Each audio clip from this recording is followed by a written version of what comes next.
Now we talk about the second step in making ATP, which is oxidative phosphorylation. What a mouthful to say. And I'll tell you why it's called oxidative phosphorylation at the end of the video. So, in this lesson, I'll tell you about how oxidative phosphorylation works, and I'm going to call it OXPHOS from now on. And we're going to explain the protein complexes in the electron transport chain, and then it's going to be only profit, glory, and absolute victory from here. Recall that there are two steps in making ATP, and we're up to the second step, oxidative phosphorylation. And I've taken the liberty to put in big red text with a big red arrow saying this is what this video is about. Just to be clear, for clarity's sake, communication is really important, and I want to communicate to you my feelings. So this is our visual summary of making ATP, and we're now up to this step. We're going to take these electrons, which we've loaded up onto our electron trucks, and run it through the ATP factory in the mitochondria to get rich and make lots and lots and lots of ATP. So today we're talking about how the ATP factory works. So recall, by the end of fuel oxidation, we've turned our fuel into CO2 and loaded up our electron carriers.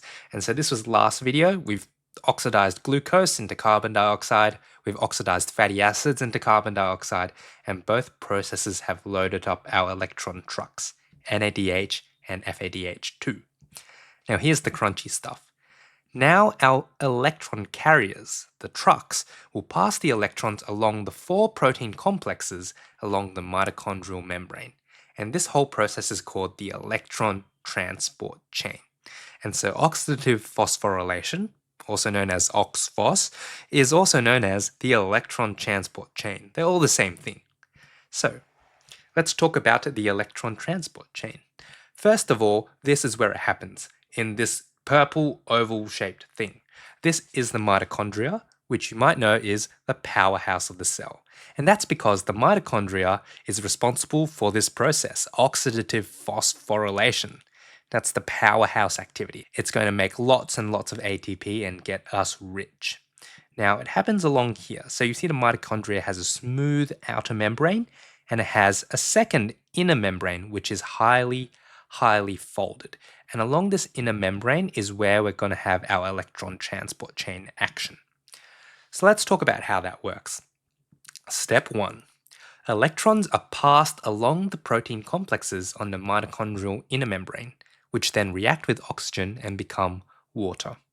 So here is the mitochondrial inner membrane, here's the outside of the membrane, and here is the inside of the membrane, what we call the mitochondrial matrix. And you'll see these blue blobs I've placed along the membranes. These are the protein complexes. Their names are complex 1, complex 2, guess what the next one's called? Complex 3, complex 4, and complex 5. Who would have guessed it? I'm glad they make some things easy in biochemistry. So what happens is our electron carrying trucks, such as NAD, come along and they say, please have my electrons. And so NAD will pass the electron onto complex 1, and this electron will be passed down the complex all the way to complex 4, and then complex 4 will pass it off to oxygen, right? Oxygen says thanks because oxygen has manners. And this is where oxygen is involved in our fuel burning process in this electron transport chain. And what happens when oxygen accepts the electron? Whoops, it becomes water. So when oxygen accepts the electron from the electron transport chain, it reacts with the hydrogen around and it becomes water. So that's the first step. We're going to pass the electrons, like pass the parcel, down the 4 electron complexes. Great. Step 2. As the electrons are passed along, these protein complexes, 1, 2, 3, 4, act as proton pumps. And what they're going to do is transport hydrogen ions from the inside of the matrix to the outside. So, hydrogen ion, also known as a proton, because a proton and a single hydrogen ion is the same thing. And these complexes are going to pump the hydrogen from the inside to the outside. And so we're pumping hydrogen, and we're going to pump a butt ton of hydrogen until there is so much hydrogen on the outside. And so this creates a huge hydrogen ion concentration gradient. There is a lot of hydrogen on the outside as we transport these electrons. And the more electrons we transport, the more hydrogen is pumped out. And so this hydrogen, or this proton pumping action, is the second step in the electron transport chain. Step 3. Because there is so much hydrogen on the outside, it all rushes in through complex 5.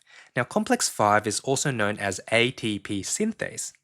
It's a protein whose job it is to synthesize ATP. And so the hydrogen rush in through complex 5 and it spins it like a turbine. This is literally hydroenergy. And as it spins this turbine, complex 5 will take ADP and stick a big fat phosphate onto it to make ATP. And that's it. This, my friends, boom, is the electron transport chain. And this is how our body makes a ton of ATP. So we're going to have our electron carriers come on through. It's going to pass the electrons along the complexes to oxygen, which finally becomes water. And as this happens, it's pumping out hydrogen. Hydrogen rushes back in, spins the turbine, and this turbine will combine ADP and phosphate to make ATP. And this is our money printing factory in the mitochondria.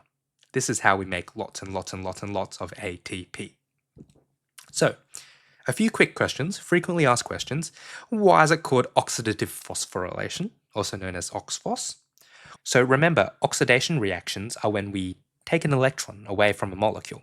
And so it's a series of oxidation reactions. We're passing the electrons on through the chain. Phosphorylation is a really long and fancy word that means chucking a phosphate onto something. And so essentially, we're going to take a phosphate and we're going to chuck it onto ADP. This process is called phosphorylation. We're putting a phosphate onto it. And so this is a phosphorylation that's driven by a series of oxidation reactions. Hence the name oxidative phosphorylation, also known as OXPHOS, also known as the electron transport chain. Let's see how rich we've gotten. Let's do some accounting. How much ATP does it yield?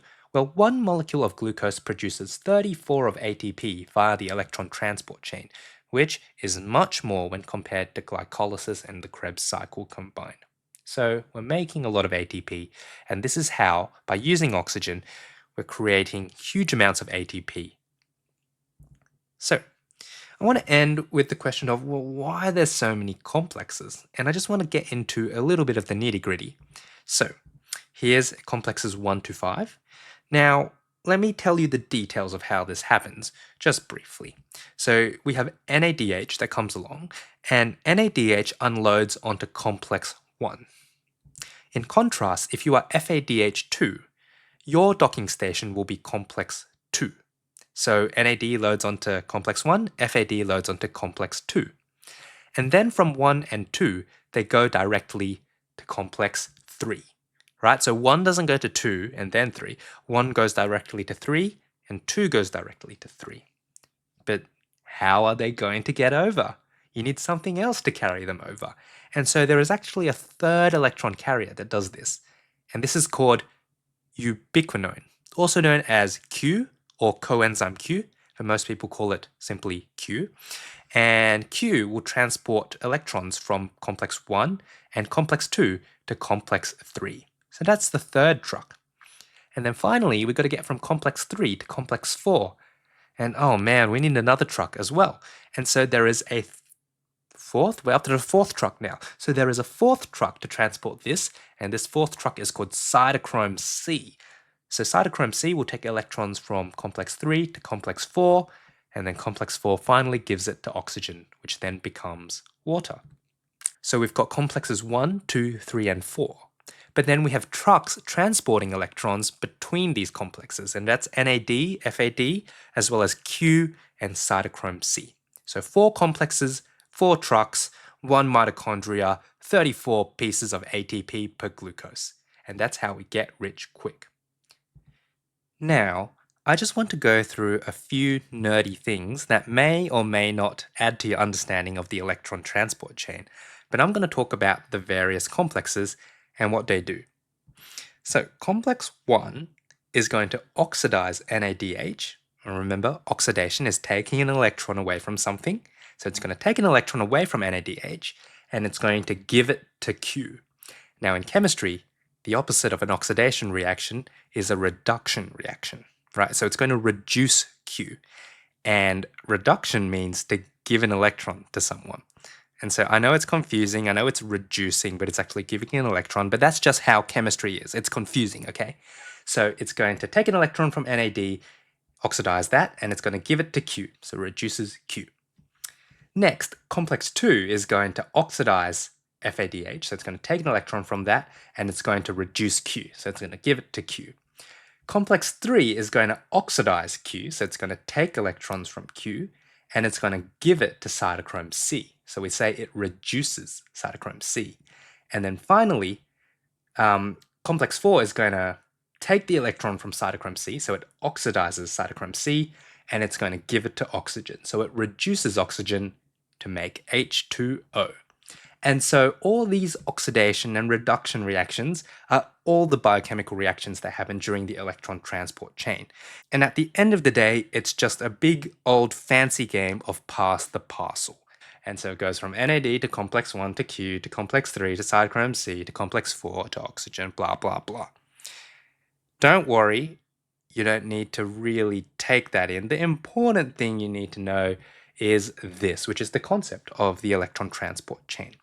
And so, in summary again, our electron carriers from fuel oxidation is going to come by. It's going to pass our electrons on down the complexes, which then reacted with oxygen, and then that becomes water. And this is where oxygen is involved in our metabolic processes. Whilst this is happening, hydrogens are being pumped out of the membrane, and then they rush back in through complex 5, spin the turbine, where ADP is combined with phosphate to make ATP. And this is how we make a ton of ATP. And so this is step 2, oxidative phosphorylation. We're taking the electrons that we ripped out in fuel oxidation to run this machine, which generates a huge amount of ATP, albeit slowly, and this is the get-rich-slow scheme that our body uses. So now we've covered how to make ATP, fuel oxidation and oxidative phosphorylation. And so here's a summary of all those processes, if you like reading. And then we're going to zoom out in the next video and then talk about how our body manages fuel in general as a whole. So we're going to zoom out. See you in the next video.